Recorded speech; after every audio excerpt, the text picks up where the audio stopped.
Hello जय हिंद साथियों, मैं पंकज स्वागत करता हूं एक बार पुनः आपके अपने परिवार पीके एजुकेशन 17 के ऑनलाइन के प्लेटफॉर्म में। अगर आप यूपी टेट की परीक्षा की तैयारी करते हैं या यूपी टेट की परीक्षा देने वाले हैं तो आपको पता होगा कि प्रीवियस ईयर के प्रश्न कितने मायने रखते हैं। अगर प्रीवियस ईयर के प्रश्नों को आप अच्छे से देख और समझ लेते हैं तो आप देखेंगे काफ़ी हद तक आप परीक्षा को क्लियर कर जाएंगे। तो उसी की कड़ी में आज हम 2021 में, यानी जो पिछली बार आपका यूपी टेट की परीक्षा हुई थी, तो उसके अंतर्गत पर्यावरण अध्ययन के अंतर्गत कौन कौन से प्रश्न महत्वपूर्ण प्रश्न आए थे, उन प्रश्नों को देखते हुए चलेंगे।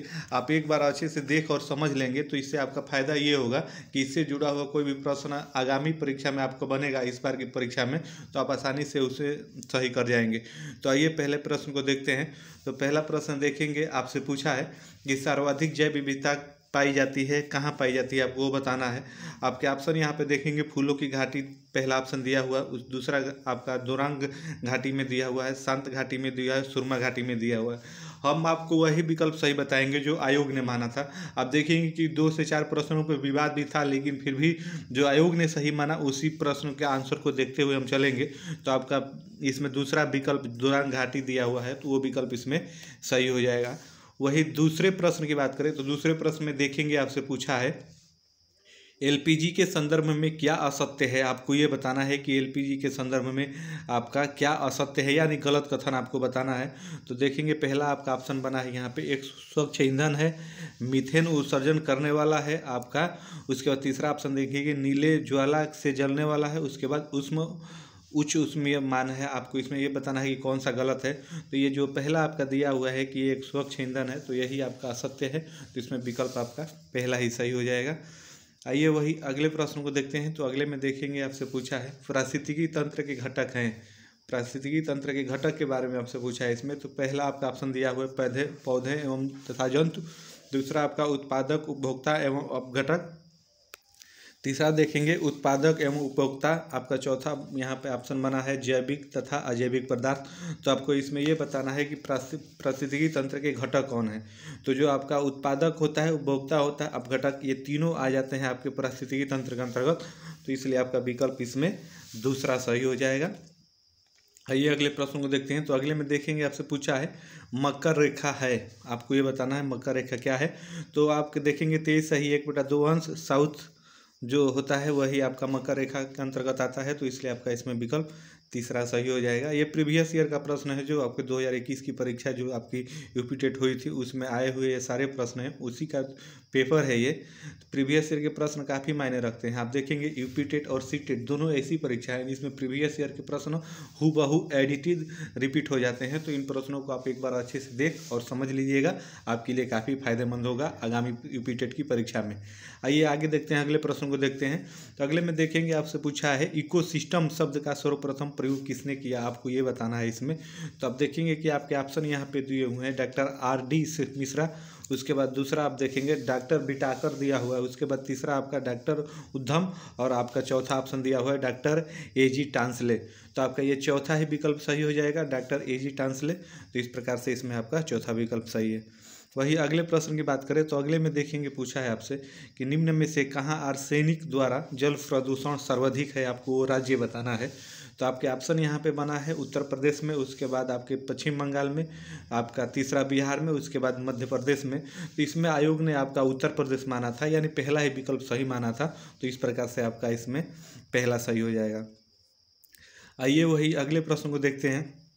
तो अगले में देखेंगे, आपसे पूछा है भारत में पश्चिमी घाट के दक्कन शुष्क हैं, क्योंकि आपको ये बताना है क्यों शुष्क है पश्चिमी घाट का जो दक्कन है। तो वो आपके ऑप्शन यहाँ पे देखिए बना है कि निम्न ताप प्रभाव के कारण, आपके दाब प्रभाव के कारण, रेन शैडो प्रभाव के कारण, उच्च तुरंगता प्रभाव के कारण। तो जो आपका रेन शैडो प्रभाव है इसी के कारण आपका ये शुष्क है। तो इसलिए आपका इसमें विकल्प तीसरा सही हो जाएगा। आयोग ने इसे तीसरे ही विकल्प को सही माना था। वही अगले प्रश्न की बात की जाए तो अगले में देखेंगे, आपसे पूछा है वन्य जीव सुरक्षा अधिनियम पारित किया गया था, किस वर्ष पारित किया गया था। आपको वो बताना है। आपके ऑप्शन यहाँ पे दिए हुए हैं 1960। उसके बाद दूसरा आप देखेंगे 1975। आपका तीसरा दिया है 1972। उसके बाद आपका जो चौथा ऑप्शन है 1962 दिया हुआ था। आपको इसमें ये बताना है कि किस वर्ष पारित हुआ था। तो ये आपका पारित हुआ था 1972 में, अर्थात आपका विकल्प इसमें तीसरा सही है। आइए अगले प्रश्न को देखते हैं। तो अगले में देखेंगे आपसे पूछा है वायुमंडल की ऊपरी सीमा पर प्रति इकाई क्षेत्र में प्राप्त होने वाले सौर विकिरण कहलाती है, क्या कहलाती है आपको वो बताना है। तो आपके ऑप्शन यहाँ पे दिए हुए हैं सूर्य तप, उसके बाद ऊष्मा बजट, सौर स्थिरांक एवं सौर ऊर्जा। आपको ये बताना है कि वो क्या कहलाता है। तो आपके सौर स्थिरांक के अंतर्गत आता है, तो इसलिए आपका विकल्प इसमें तीसरा सही हो जाएगा। अभी अगले प्रश्न करें तो अगले में देखेंगे आपसे पूछा है किस देश के संविधान से मौलिक कर्तव्य लिया गया है हमारे भारत का, आपको ये बताना है। तो आपके ऑप्शन यहाँ पे देखेंगे जर्मनी दिया हुआ है, यूएसएसआर दिया हुआ है, यूएसए दिया हुआ है, यूनाइटेड किंगडम दिया हुआ है। तो आपका जो यूएसएसआर है, यूनाइटेड स्टेट ऑफ अमेरिका, तो उससे ये लिया गया है, तो आपका विकल्प इसमें दूसरा सही हो जाएगा। आइए ऐसे ही अगले प्रश्न को देखते हैं। तो अगले में देखेंगे आपसे पूछा है घास भूमि क्षेत्र के परितंत्र के खाद्य श्रृंखला में सबसे उच्च स्तर का उपभोक्ता कौन है, आपको वो इसमें बताना है। तो आपके ऑप्शन दिए हुए हैं शाकाहारी, दूसरा आप देखेंगे शाकाहारी व मांसाहारी दोनों, उसके बाद तीसरा आपका जीवाणु, चौथा आपका मांसाहारी, तो इसमें आपका मांसाहारी हो जाएगा। तो आप देखेंगे कि यूपी टेट की परीक्षा में ऐसे ही प्रश्न पूछे जाते हैं, कोई टफ पेपर नहीं आता है। अगर आप एक बार सिलेबस को अच्छे से और प्रीवियस ईयर के प्रश्नों को अच्छे से देख और समझ लेते हैं तो आप देखेंगे कि इस परीक्षा को आसानी से क्लियर कर जाएंगे। आइए वही अगले प्रश्न को देखते हैं। तो अगले में देखेंगे आपसे पूछा है वायुमंडल का प्रमुख स्तर जो पृथ्वी के सबसे पास है, आपको वो बताना है। पृथ्वी के सतह से ऊपर जो आपका मंडल है उसे क्या कहा जाता है, वो आपको बताना है। तो आपके ऑप्शन यहाँ पे सप्ताह मंडल दिया हुआ है, पहला दूसरा आयन मंडल, तीसरा आपका मध्य मंडल, चौथा आपका क्षोभ मंडल दिया हुआ है। तो पृथ्वी के जो पास आपका मंडल पाया जाता है वो क्षोभ मंडल कहा जाता है, इसलिए आपका विकल्प इसमें चौथा सही हो जाएगा। आइए वही अगले प्रश्न को देखते हैं। तो अगले में देखेंगे आपसे पूछा है भारतीय संसद द्वारा जैव विविधता अधिनियम पारित किया गया था, किस वर्ष पारित किया गया था, आपको वो इसमें बताना है डेट के साथ। तो 11 मई 1972 को, 11 दिसंबर 2002 को, उसके बाद 16 अक्टूबर 1990 को, और आपका चौथा ऑप्शन दिया हुआ है 10 दिसंबर 1980 को। तो आप देखेंगे कि जो जैव विविधता अधिनियम है वो आपका 11 दिसंबर 2002 को पारित किया गया था, तो इसमें आपका विकल्प दूसरा सही हो जाएगा।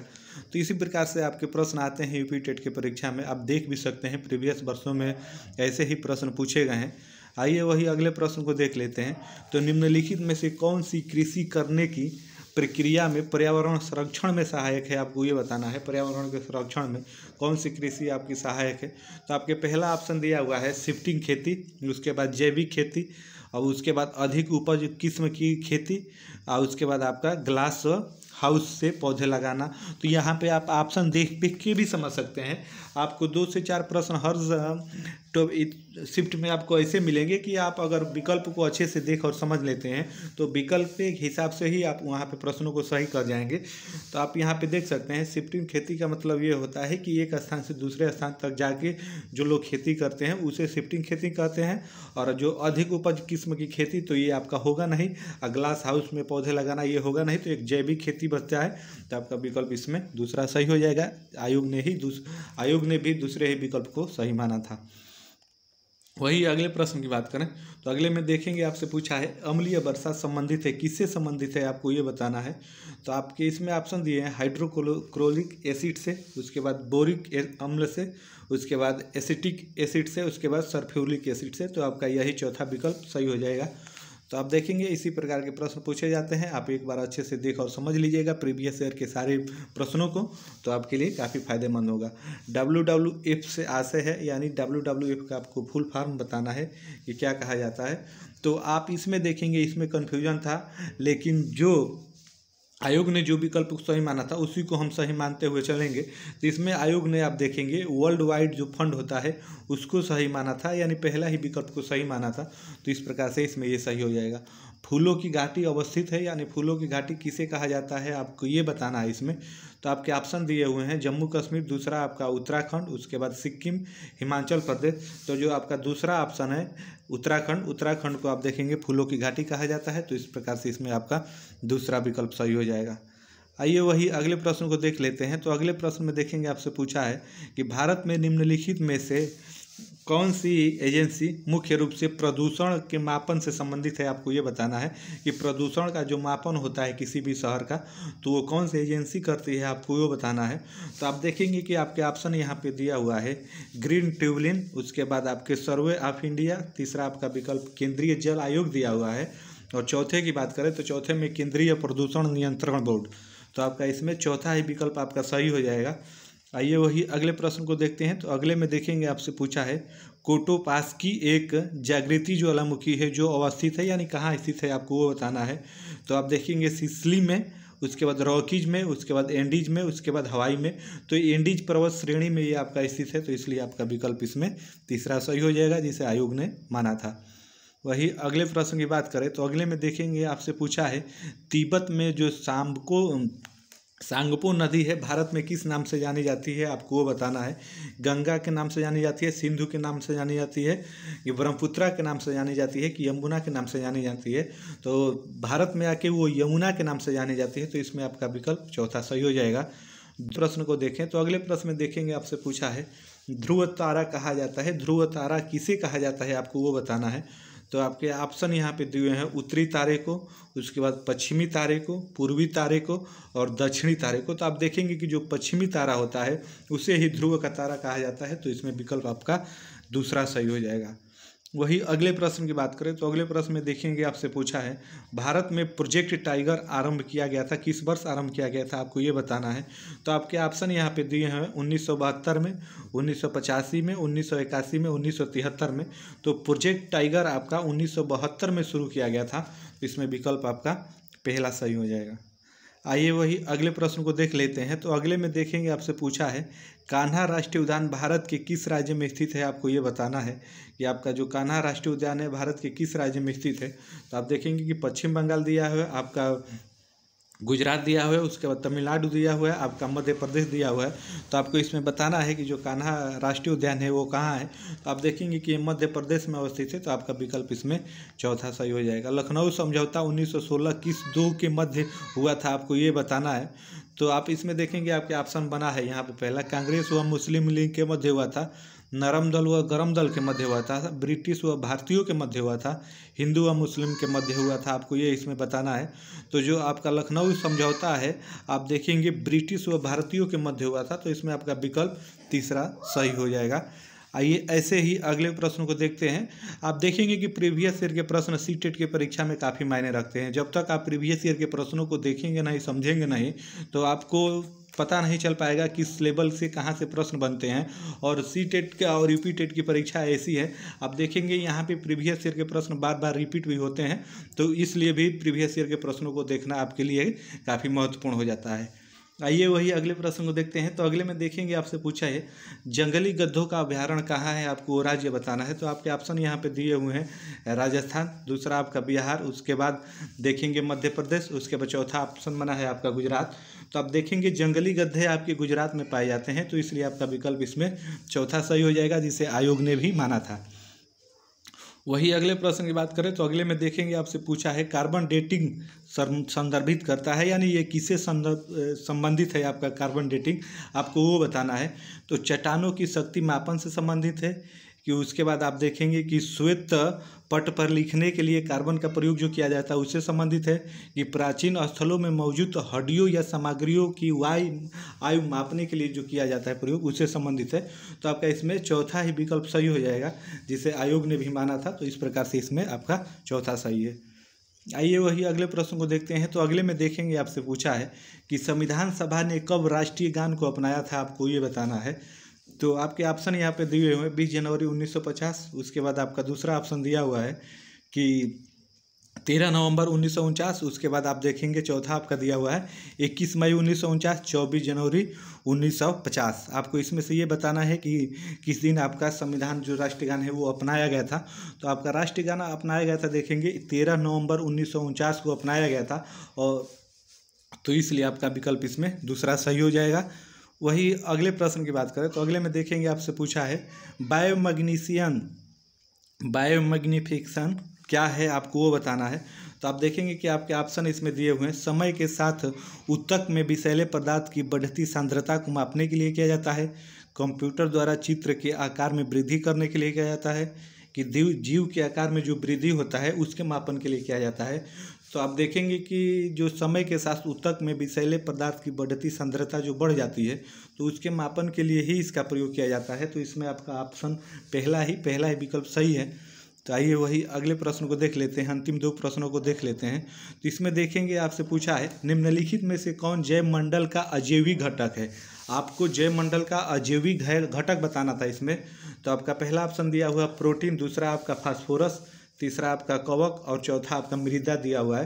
तो इसमें आप देखेंगे कि आपसे अजैविक घटक पूछा है तो अजैविक घटक आपका कवक होता है, तो इसलिए आपका विकल्प इसमें तीसरा सही हो जाएगा।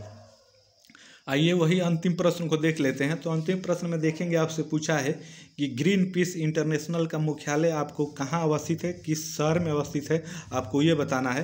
तो आपके ऑप्शन देखेंगे यहाँ पे दिया हुआ है न्यूयॉर्क दिया हुआ है, नागासाकी दिया हुआ है जो आपका जापान में पड़ता है, उसके बाद देखेंगे एडमस्टम दिया हुआ है और इसके बाद आपका सिडनी दिया हुआ। तो इसमें आपका विकल्प तीसरा सही हो जाएगा। तो आप देखेंगे कि जो पिछले बार यूपी टेट की परीक्षा हुई थी 2021 में, तो ऐसे ही आपके प्रश्न पूछे गए थे।